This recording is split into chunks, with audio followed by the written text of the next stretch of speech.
What's up, everybody?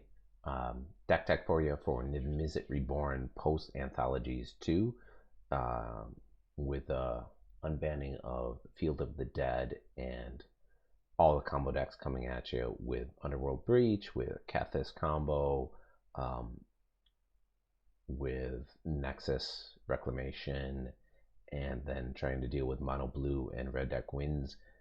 People are trying to find a proper response to all of them. I think Niv-Mizzet Reborn, just like in Modern, is a perfect response to all of this.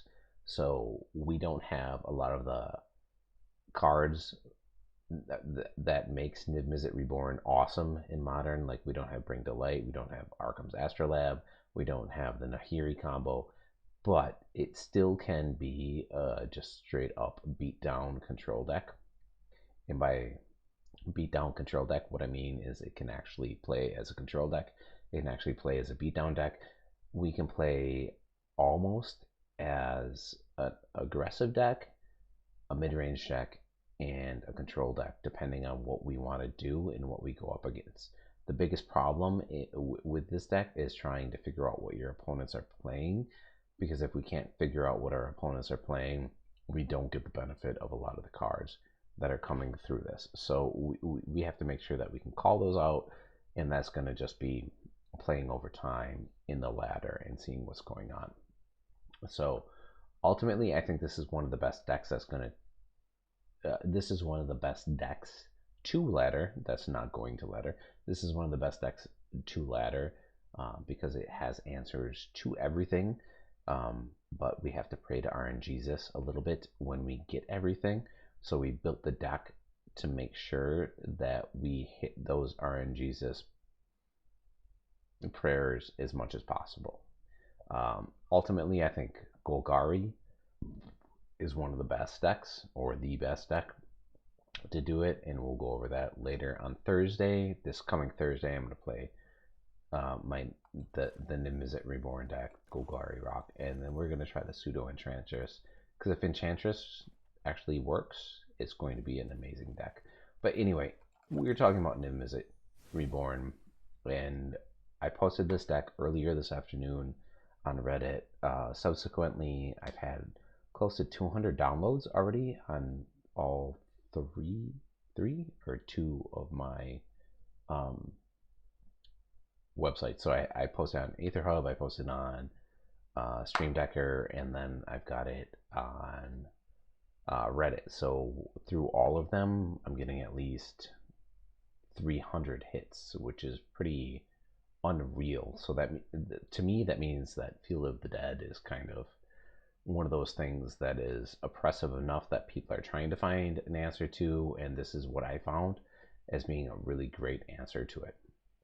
So I wanted to give everybody who's doing this a little bit of an idea of what I'm going for, how the deck works, how I play the deck, and it can be taken completely differently, but this is how I play the deck and the reasons that I included the cards that I included. So we'll just go from there, and hopefully this helps you guys out. If it does, great. If it doesn't, great.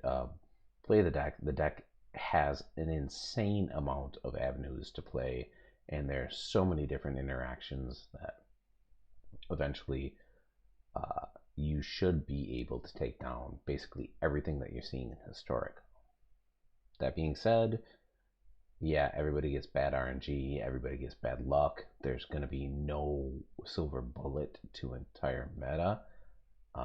This is an Oko. Like, there's no Oko in this. If there was Oko, and we had Oko in this deck when Oko was legal, this deck basically shut down everything that was going on in the meta. But we don't have Oko, and that's not a bad thing because Oko was oppressive.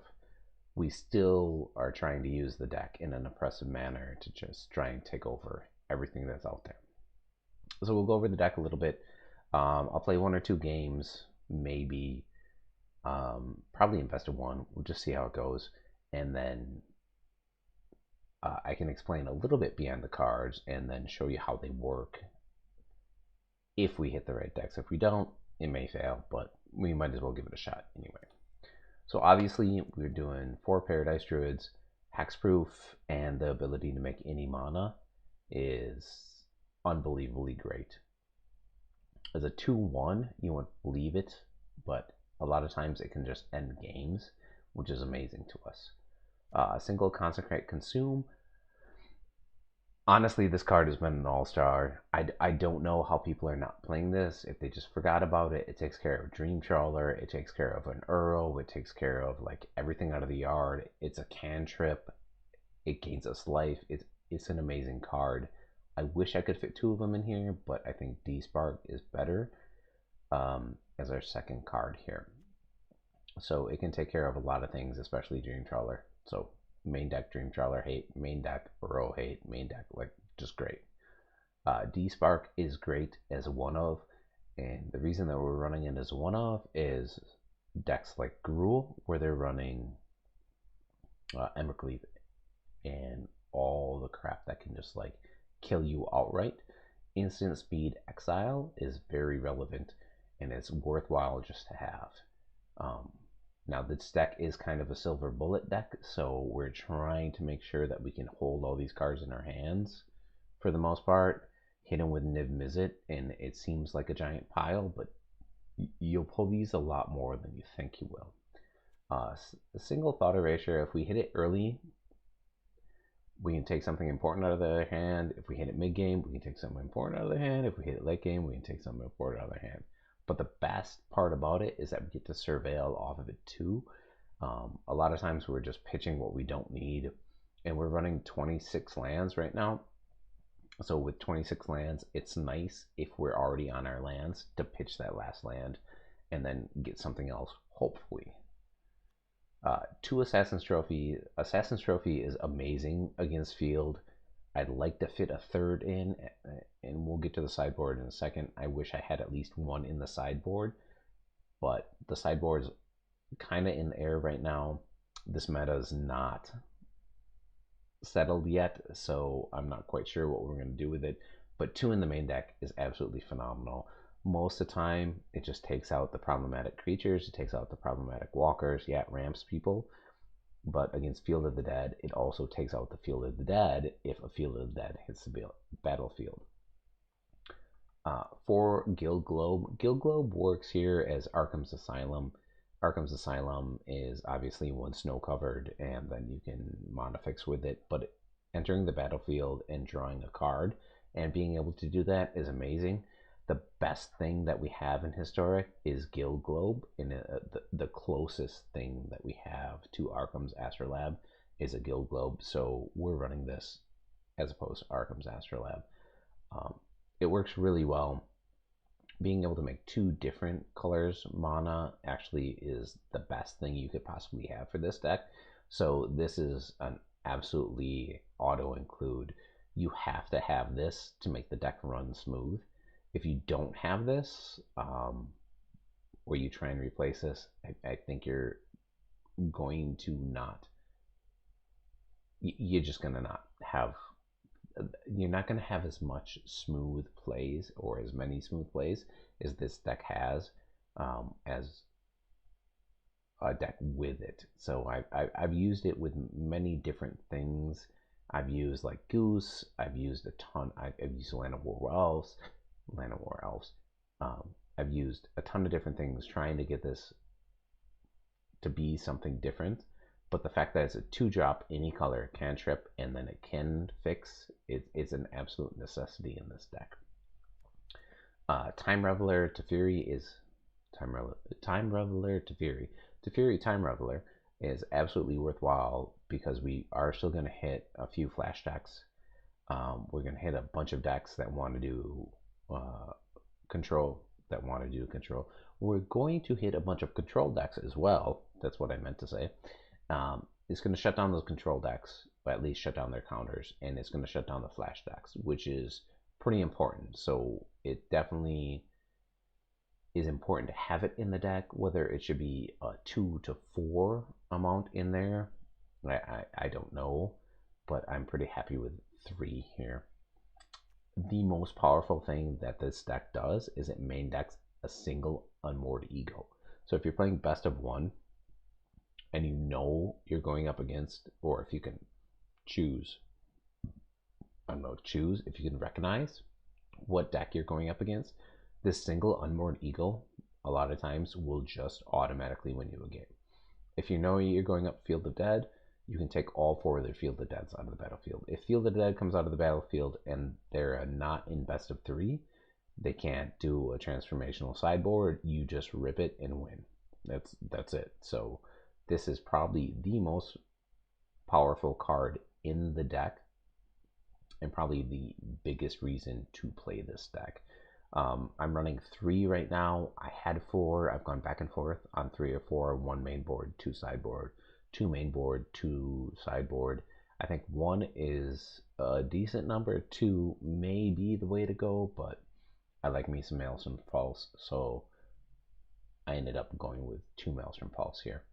2 Maelstrom Pulse is another card that just, with the anthology coming out, Maelstrom Pulse is what makes this deck really shine. So being able to get Maelstrom Pulse, Consecrate, Consume, Despark, Thought Erasure, Assassin's Trophy, Teferi, Clothy, like all these cards, we can get an answer to everything. And it's not necessarily that we're getting a Niv-Mizzet Reborn to get these cards. A lot of times you're just going to draw these cards, and these cards are just going to take down everything that you're playing against, which is just straight up amazing. Clothy is amazing in a ton of. I'm trying to like rattle through my head all the times that it's won me games. It's won me games against control. It's won me games against aggro. It's won me games against everything. Like Clothies is a straight up closer. A lot of times people are just bouncing it. They don't have a way to exile it. It's under Despark, so they can't just straight up exile it. So unless it gets countered, Clothy just straight up will take over a game and win it for you, which is unbelievable. As more than a 1-drop, I don't think it's worth it. I think it's something that we're trying to get to late game. It's not something that we want to drop on turn 3, but if we do drop it on turn 3, it can do work for us. Uro, same thing. It's great on 3, great on 4. Awesome late game. And it works really well for aggro, and it works really well for control. So, yeah, it's great, but still, like, I don't think it's something that you're ever going to want to have 4 of. Like 2 of, awesome. I think 2 of is a great number here. You guys can mess around with it if you want to, but I think 2 is really good here. And it keeps the curve really nice. Like, our curve looks a little janky, because if you look at our 2 to 3 to 4, like our 4 seems really low, but we have a lot more 4 drops than the game wants you to think. We have Consume, which isn't considered a 4-drop. We have Uro, which isn't considered a 4-drop. So we have a really nice 2 down to 7 plus curve, or I'm sorry, 6 plus curve. Hostage Taker as a 2 of.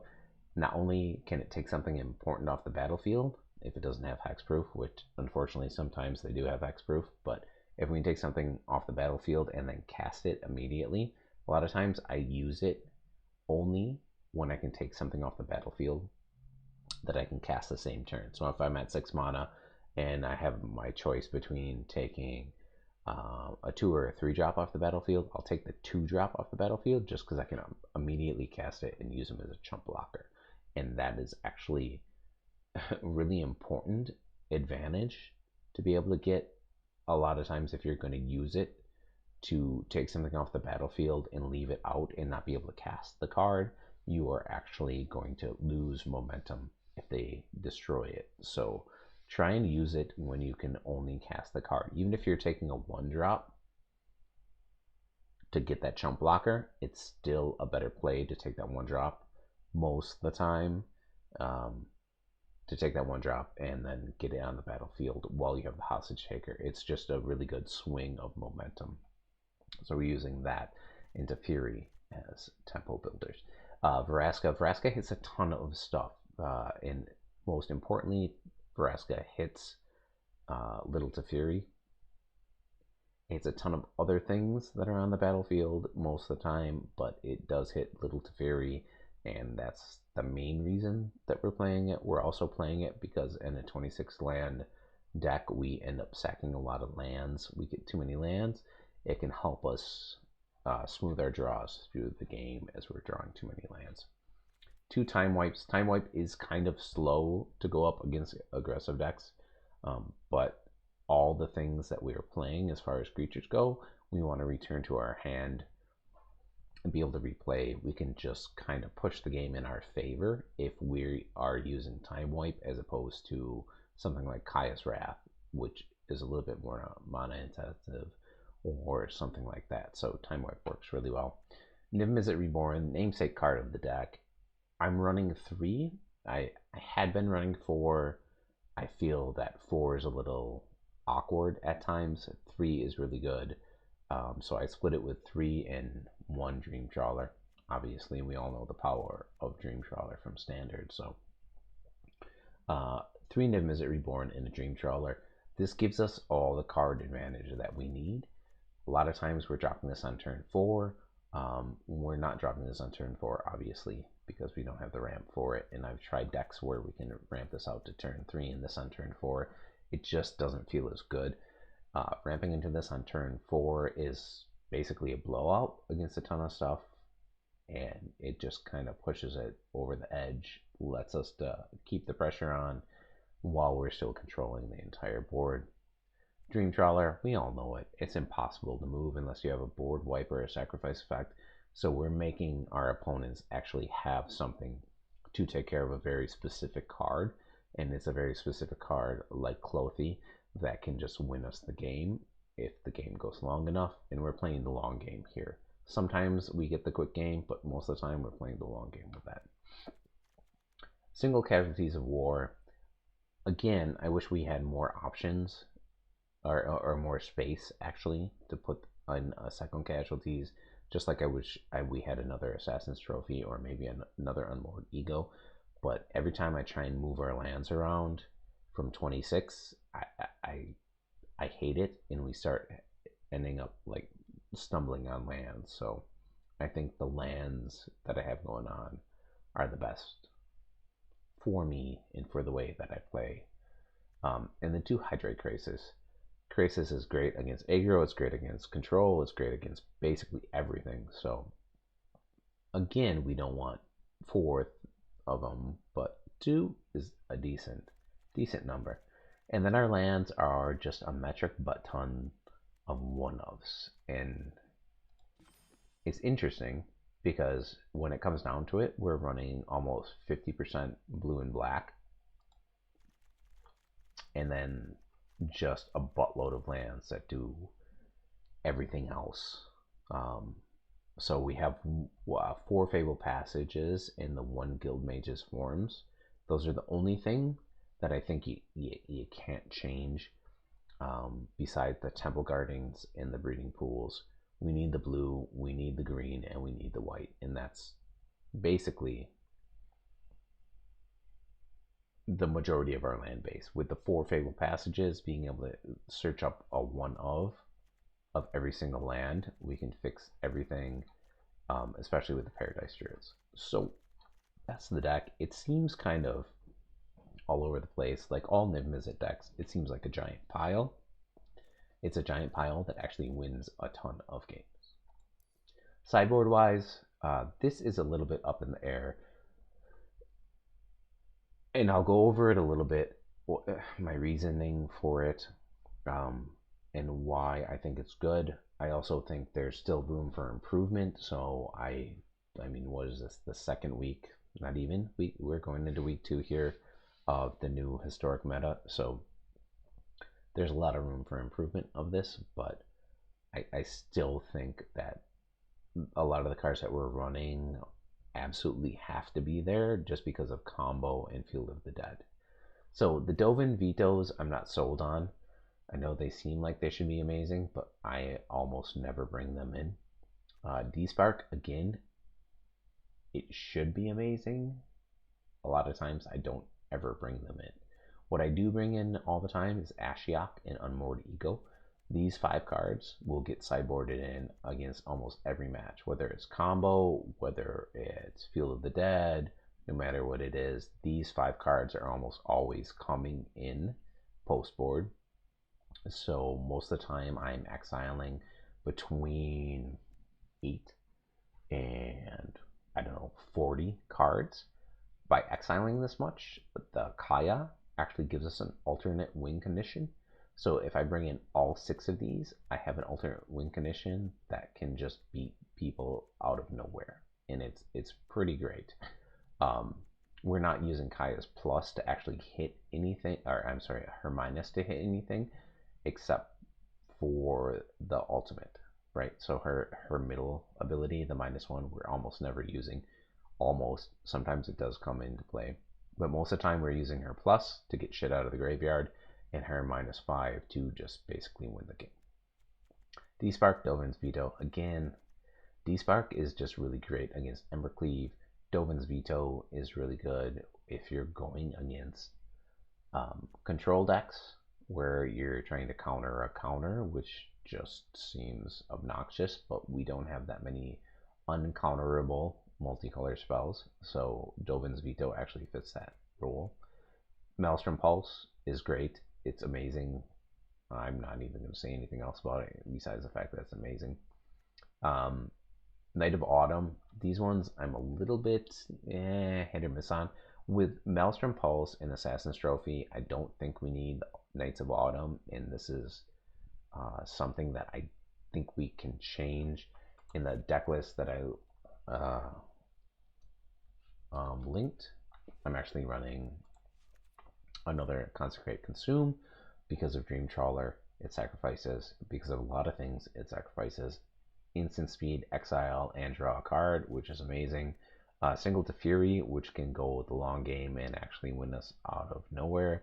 And we're keeping the Night of Autumn just in case we need a utility card, but I may or may not change that up to an Assassin's Trophy. So that's a deck for the most part. We'll go ahead and run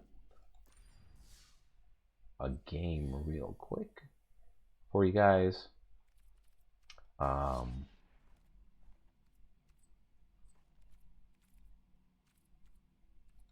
We're just going to do normal play.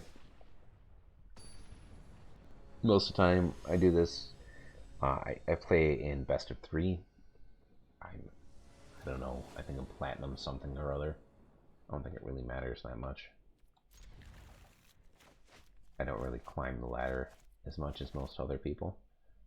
I tend to just like to play the game. So we have the Unmoored Ego in our opening hand. So if we can put him on Field of the Dead on turn 3, we can just rip everything out of his hand, or everything out of his deck, and then his Field of the Dead deck in best of 1 does nothing. Blurred. Unfortunately, I think we're going to go up against, yeah, we're going up against mono green.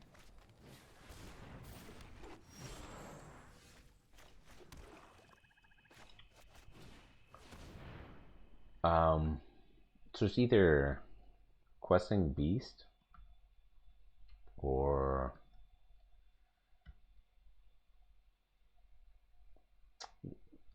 God to the Primal Hunger. Nope. Nothing, huh? So we're going against Golgari. Poison Tip Archer. Wow. Interesting deck. So we hit nothing, unfortunately.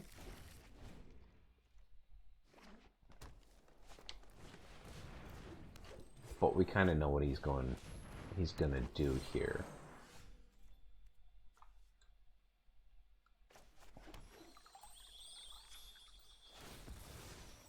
And then we're gonna give him a Fury to just kind of buy the time. More than likely he's just... Let's slow this down. Hey, here we go. More than likely, he's just going to drop the Nissa and then swing at Teferi for 3. Yep. He'll untap 1, and then we'll be able to time wipe. Yep. Put him back down to 3 mana.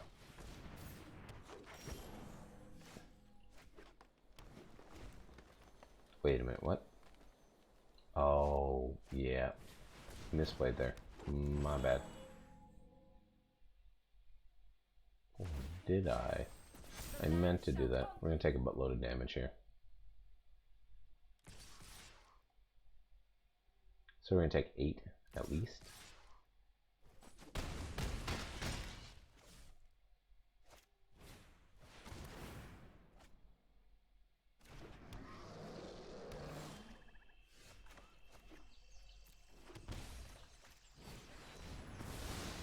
So he's down to, I mean, he has 6 mana, but it doesn't really matter at this point. We're going to stabilize real late here. It's going to put us at 4. Hopefully we can still stabilize.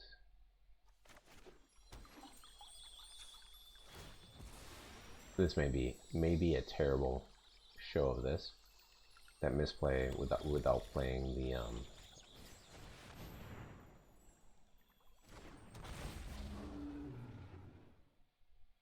the Temple Garden before. It's fine. We're still gonna get the trigger. It's gonna be 6 damage on the field.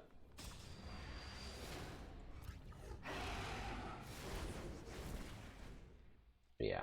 So we're actually gonna lose because of that. But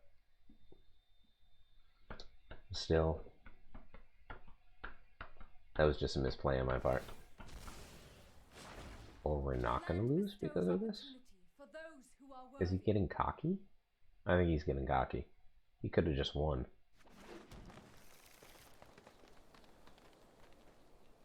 Alright.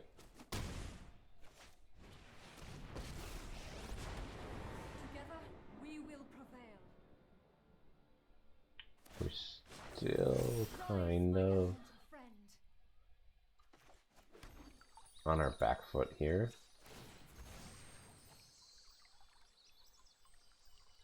Don't think we're gonna be able to, so we can despark,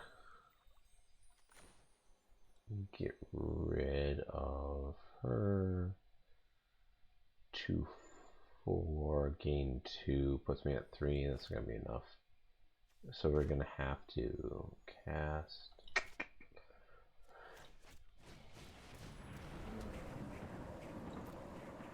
See what we get.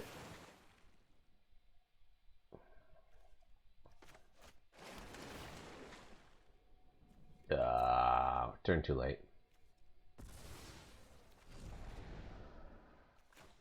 Have to get rid of Nissa.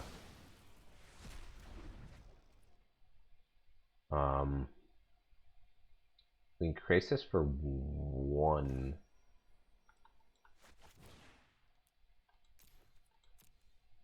And stabilize at 1. If he can remove this, we're dead. But if he can't remove it, we go down to 1.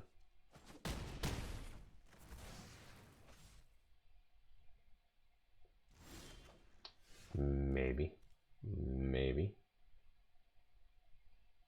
He's got to deal with a 6/6.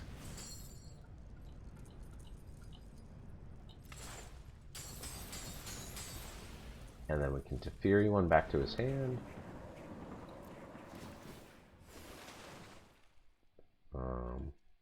Hollow Fountain.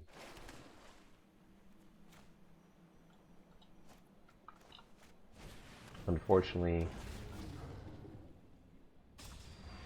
there we go. Everything and then some.